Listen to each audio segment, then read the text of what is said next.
Hola, vamos a empezar nuestra primera clase de Marx.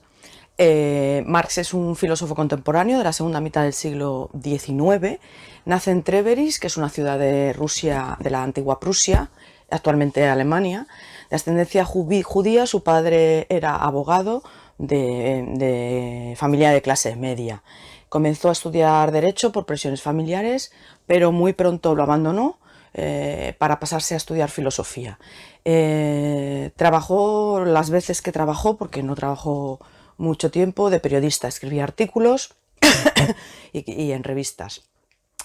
Por sus ideas políticas, Marx fue siempre perseguido, tuvo que exiliarse de Alemania, luego se refugió en París, allí conoció a muchos teóricos socialistas y de distintas teorías políticas.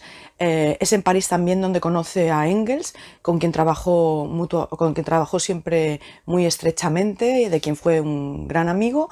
Engels además era de dinero, tenía dinero, pues era hijo de un empresario textil que tenía una fábrica textil en Manchester, y es con quien escribió muchos de sus textos y quien realmente le sostenía económicamente. Fue expulsado de Francia también, redactó junto a Engels el Manifiesto Comunista en 1848 y tendrá que huir del continente porque va a ir siendo expulsado de todos los países en los que se va asentando en Europa. Finalmente se refugia en Londres, donde se centrará en la escritura de su obra más importante, El Capital. Crea la primera internacional junto con Bakunin, que es el representante del anarquismo, aunque con Bakunin va a tener muchos desencuentros. Sus teorías son diferentes y están en desacuerdo en muchas discrepancias en muchos puntos. Continuará su labor filosófica, sobre todo escribiendo en Londres, hasta que muere allí, en Londres, en 1883. Sus obras más importantes es el Manifiesto del Partido Comunista, Ideología Alemana, y la ideología alemana es el libro de donde se sacan los fragmentos para los textos de Lebow, y El Capital, que son 3 tomos en donde hace un análisis del sistema capitalista. Os pido por favor que tengáis la fotocopia delante, porque yo voy a ir explicando un poco más o menos en el orden en que van apareciendo los conceptos o las ideas en la fotocopia. Hoy quiero dar la primera parte, que sería el problema del ser humano, la parte de antropología, aunque bueno, en Marx todos los problemas están muy interconectados y es muy difícil separar ser humano de conocimiento o de sociedad o realidad. Vamos entonces con el primero de los... con la primera de las partes, con la primera parte del tema. El problema del ser humano, la praxis. Para Marx, el hombre se distingue de los demás animales, su característica propia o esencial, entre comillas, aunque Marx no considera que tengamos una esencia establecida, sino que el fundamento y lo que nos hace ser humanos sería la praxis. Vamos a ver si entendemos este concepto. El verdadero conocimiento, la forma verdadera en que el hombre comprende y se interrelaciona con el mundo, es mediante la praxis. La praxis supone 2 actividades. La primera es una actividad puramente teórica, mental, es decir, sucede en mi cabeza, es la actividad a lo que tradicionalmente se le ha llamado el conocimiento, la actividad, pero que para Marx no es el conocimiento. La actividad teórica es simplemente el uso de mi entendimiento para la racionalización del mundo, ¿no? Como ya vimos con el idealismo, específicamente con Kant, pero vamos, en general el idealismo, que es la filosofía a la que Marx intenta responder en contra, digamos, está en contra de ciertas concepciones idealistas. El idealismo considera que efectivamente el hombre, cuando piensa el mundo, cuando lo intenta comprender, lo está interpretando de una manera racional, lo estamos adaptando a nuestra propia racionalidad. Esta sería la forma de conocer teórica del mundo. El entendimiento se utiliza de manera activa para racionalizar mentalmente e interpretar racionalmente el mundo.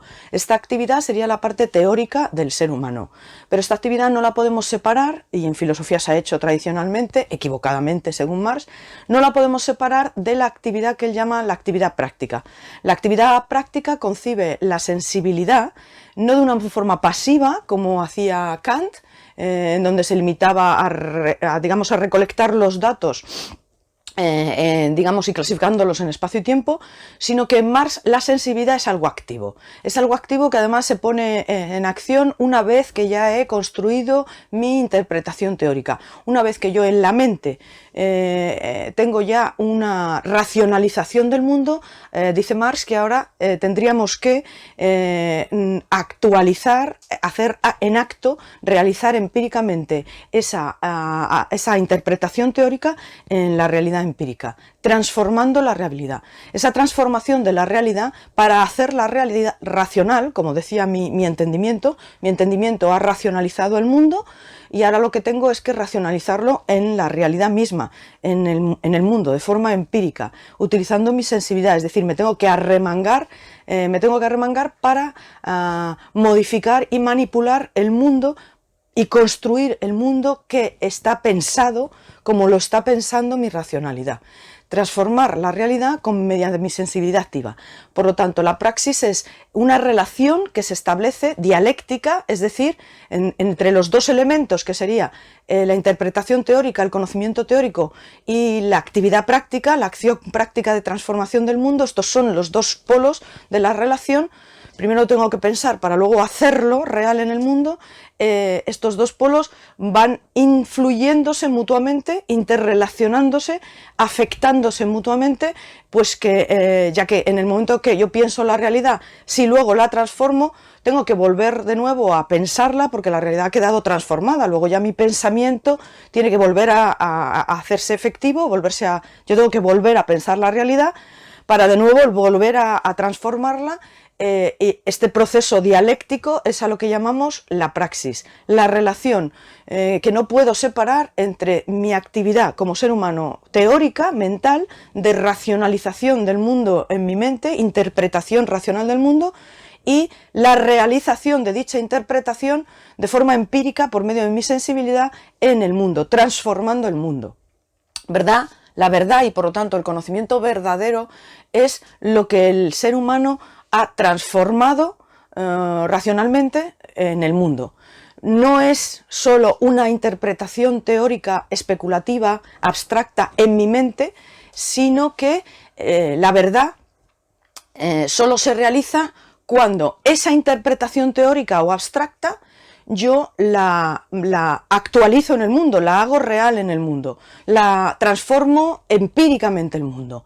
Toda teoría que se limita a ser teórica, que se limita a ser especulativa, abstracta, que es mental, en donde estoy utilizando mis categorías mentales, mis categorías racionales, mis conceptos mentales para interpretar o para comprender el mundo, si solo estoy haciendo eso, no estoy haciendo afirmaciones verdaderas.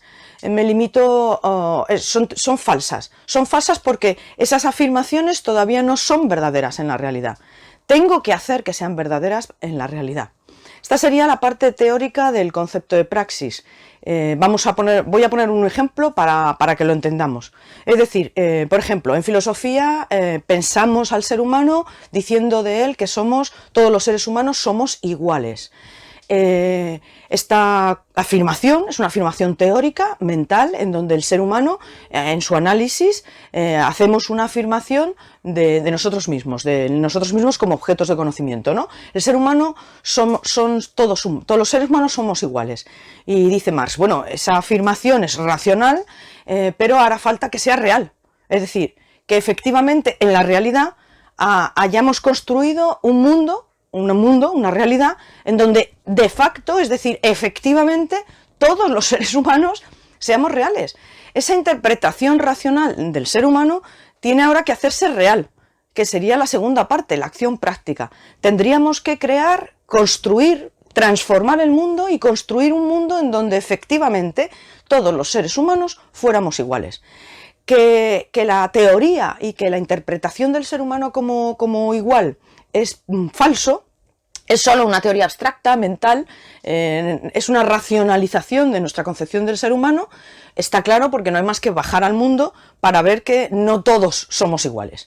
Es decir, nuestra situación socioeconómica, nuestro género en muchos casos, ciertas discapacidades pueden suponer diferencias en el trato de las personas, en nuestro carnet de ciudadanía o no. No somos iguales, eso es falso, diría Marx. Es falso mientras que no se haga verdadero, es decir, de la concepción teórica que tenemos del ser humano racional, como todos los seres humanos son iguales, esa frase teórica tendríamos que hacerla real en el mundo. Para ello hay que transformar el mundo, hacer que lo pensado por mi entendimiento como racional se realice en el mundo como verdadero. La teoría intelectual separada de la práctica, por lo tanto, sin ser aplicación práctica, sin ser aplicada prácticamente en el mundo, es siempre falsa, porque la verdad se construye en la relación dialéctica del entendimiento activo y la sensibilidad activa, la teoría y la práctica.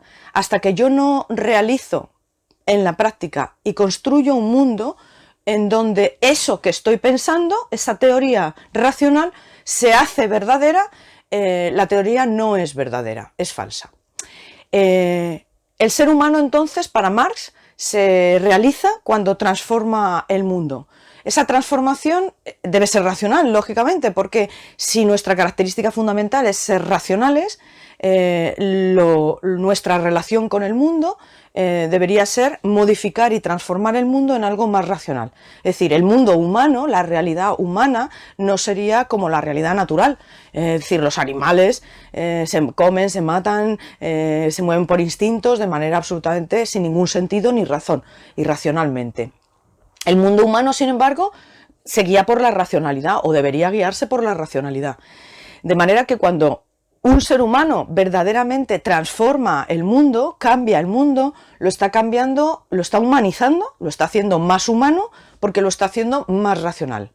Hacer el mundo, la realidad racional, es lo que nos caracteriza como seres humanos.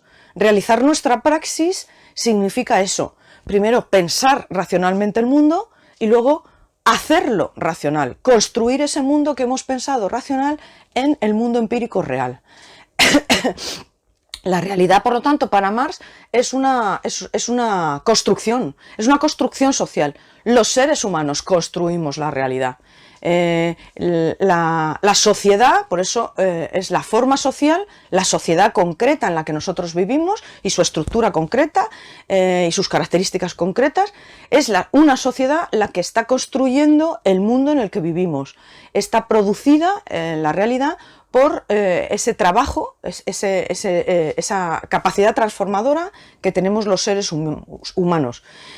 Por lo tanto, la realidad no es más que la expresión de una forma social concreta, histórico-temporal, de trabajo, de manipulación de esos seres humanos del mundo. No es algo natural la realidad, sino que es construcción, producto humano. En cada momento de la historia de los seres humanos nos encontramos, y de los sistemas de organización social determinados, nos encontramos con realidades muy diferentes, porque el mundo que construimos, dependiendo de esa forma social específica en la que estamos viviendo, va a ser distinto. De ahí que el mundo de la antigua Grecia sea muy diferente del mundo de la Edad Media europeo que el del mundo actual del siglo XXI en África. Es decir, son mundos y realidades muy distintas, porque en el fondo son producto de esa transformación, de esos cambios, de esa manipulación que hacemos los seres humanos en el mundo dado. Las relaciones sociales, paso a la siguiente idea ya, las relaciones sociales, es decir, las relaciones que se establecen entre los seres humanos, son relaciones que hacen que condicionan cómo yo existo, mi existencia, toda mi vida, todo mi desarrollo, la condicionan, pero a su vez la posibilitan. Es decir, un ser humano siempre nace en una sociedad determinada, que no ha elegido, es decir, nosotros hemos nacido en el sistema capitalista, pero si hubiéramos nacido en el sistema estamental de la Edad Media, nuestra existencia hubiera sido muy diferente. Las relaciones que se establecen sociales entre los seres humanos, dependiendo de qué sistema social, en qué sistema de organización social nos vamos a desarrollar, ese sistema de organización social va a condicionar completamente todo nuestro desarrollo existencial. Nuestra existencia, cómo es mi vida, cuáles son las condiciones en las que mi vida se desarrolla, viene determinado justamente por las relaciones sociales que me vienen dadas, que me son impuestas por la propia organización social en la que yo vivo.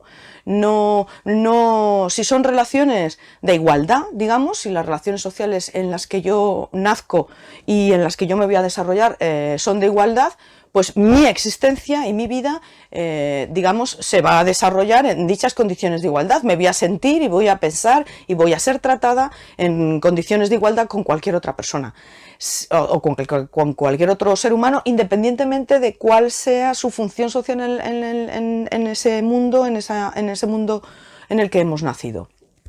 Si son de desigualdad, pues lógicamente, dependiendo de en qué momento, en qué lugar de la estratificación social o de las clases sociales haya nacido, mi desarrollo como persona será uno u otro. Eso significa la expresión que las relaciones sociales son relaciones existenciales. O sea, hacen que determinan, digamos, mi existencia como ser humano y mi desarrollo como ser humano. No es lo mismo nacer pobre, sin dinero, que nacer hijo de los Hilton, ser Paris Hilton. No es lo mismo, porque mi situación social, nada más nacer, ya por nacimiento, es decir, la situación social en la que yo me encuentro dentro de la organización social en la que yo he nacido, que repito, no la elegimos, pero la sociedad en la que nacemos tiene una estructura determinada que va a condicionar mi propia vida y mi existencia. Mi vida no es la misma si yo nazco pobre, de una clase social socioeconómicamente muy baja, a si nazco y mi existencia se desarrolla en una situación de relación social superior, privilegiada, con mucho dinero, por ejemplo. Eso si hablamos de nuestra realidad social actual. Tener o no mucho dinero, lógicamente, condiciona la existencia de una persona.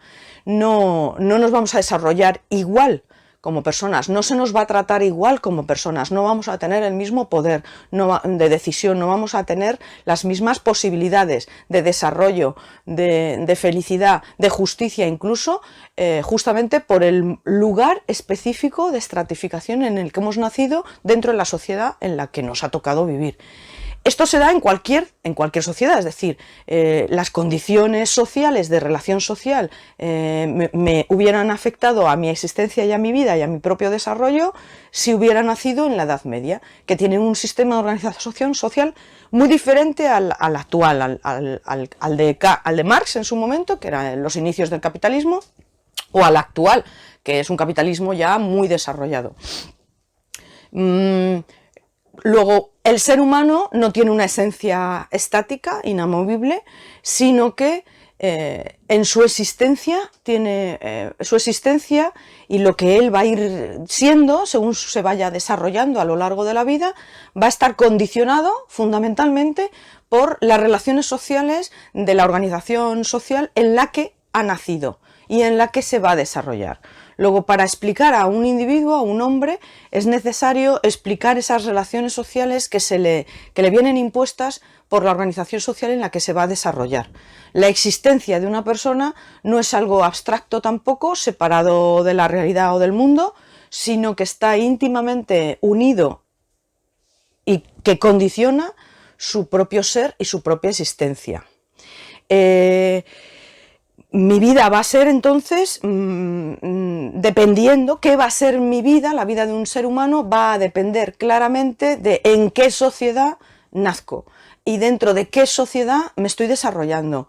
Y no solo en qué sociedad he nacido y me voy a desarrollar, tipo de sociedad, tipo de organización social, sino en qué lugar dentro de esa sociedad, en qué estamento, en qué clase social, en qué lugar de la jerarquía nazco y me desarrollo. Solamente una sociedad que sea justa, una sociedad cuya organización social realmente haga y posibilite la igualdad de todos los seres humanos o la justicia de todos los seres humanos, permitiría realizar la praxis. Es decir, para Marx, un ser humano solo se podrá desarrollar plenamente como ser humano en una sociedad, en una realidad, en una construcción social que hemos hecho los hombres, por supuesto, en una estructura social en donde yo pueda libremente transformar el mundo en algo racional. Siempre que yo viva en un contexto en donde mi transformación, mi praxis sea posible, yo me consideraré un ser humano libre. Y por supuesto, esta praxis, la posibilidad de la realización de la praxis, es decir, de la transformación racional del mundo, que es la capacidad que tenemos todos los seres humanos en tanto que humanos, si todos podemos realizar la praxis en el mundo, nos sentiremos libres y nos sentiremos humanos. La libertad del ser humano depende siempre de que la sociedad en la que yo me desarrollo, en la que mi existencia se hace posible, sea una sociedad justa. Esto es lo que Marx llamaría una sociedad justa, aquella en la cual los individuos podemos realizar la praxis, podemos pensar el mundo racionalmente y transformarlo racionalmente, modificarlo, cambiarlo en lo que pensamos que es lo más racional. Siempre que sea posible realizar la praxis libremente, estaremos en lo que Marx llamaría una sociedad justa. Para la siguiente clase veremos qué es una sociedad, qué es la realidad, qué es la sociedad en la que vivimos y hasta qué punto va a hacer un análisis de dicha sociedad para ver si es una sociedad justa, en donde el ser humano se puede desarrollar con libertad y sobre todo puede aplicar la praxis, o si por el contrario la sociedad en la que vivimos es una sociedad injusta, en donde los seres humanos no podemos libremente transformar el mundo de manera racional, que sería lo que es la praxis, la capacidad de poder pensarlo, racionalizarlo en la mente para luego actualizar ese pensamiento, hacerlo actual, real en el mundo. Con esto doy por terminada la primera de las clases del pensamiento de Marx. Para cualquier duda ya sabéis que podéis utilizar mi correo electrónico de Educamadrid y que lo dejaré aquí, en alguna manera lo pondré para que podáis acceder. Si tenéis dudas específicamente de lo que he explicado hoy, pues me mandáis correos para que ya vaya resolviendo las dudas puntualmente. Y nada más. Mañana pondré otro vídeo con la continuación del tema. Espero que lo hayáis entendido. Muchas gracias.